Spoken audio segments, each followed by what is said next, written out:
Amalur is changing. Magic, once lost to the mortal races, has returned to the world. This is the age of Arcana. Order is giving way to chaos and destruction, and the Fate Weavers know that there are none in this world fated to save it. But hope lies in one who has already died, a hero who will embark on a quest to reshape the fate of the world.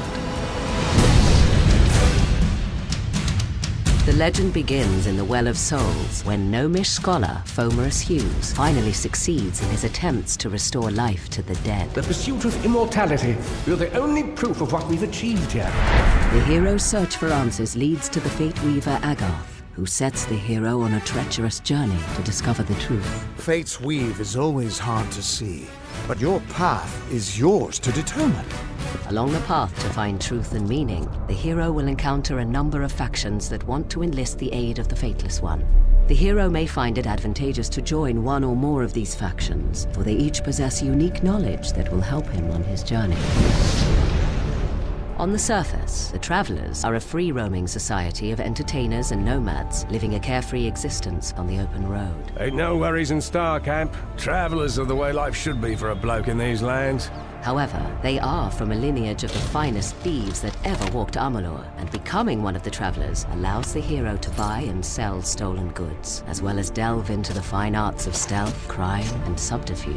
I can part with the daggers for half of what I was asking. I'd rather not get on the bad side of the Travelers. The Scholia Arcana was formed generations ago. It has since become the central university for all mortals who wish to study the practice of magic. We have a responsibility to know what these forces are, so that we may better control it. A student who shows sufficient talent is granted access to the libraries of the Scholia Arcana, where they may study the arts of sagecraft, dispelling, and alchemy. My suspicions regarding your potential were well-founded. The once proud and noble warriors of the Warsworn are now known as the finest and fiercest hired swords in the Phalanx. A mercenary sells a sword without honor. The Warsworn sell honor, armed for battle. The name of the Warsworn strikes fear into the hearts of enemies throughout the land. Once proven in battle, a Warsworn pledge has access to skills, weapons, and training that cannot be found elsewhere. I've trained, I've dreamed. I will join the Order.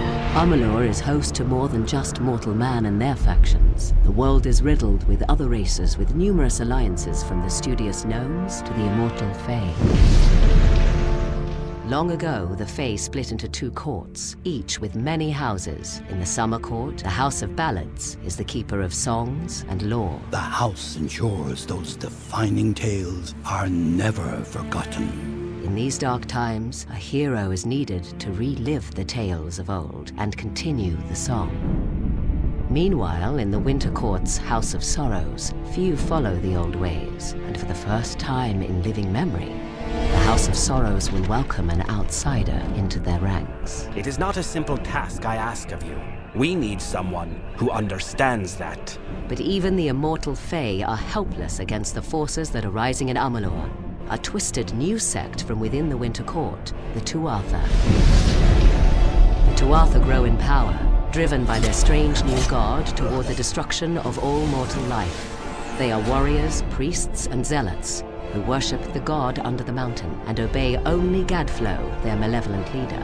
For the first time in the history of the world, Fae have marched to war against the young races, and after a long decade of conflict, it seems that the Tuatha will emerge victorious. The rise of magic has upset the balance in Amalur, and the world teeters on the brink of chaos. Death has freed the hero from the bounds of fate, but there is a treacherous journey ahead for the Fateless One. With divided factions and warrior insurgents with their own agendas, the escalation of pure evil in the war-torn land will challenge and ultimately shape the hero's destiny.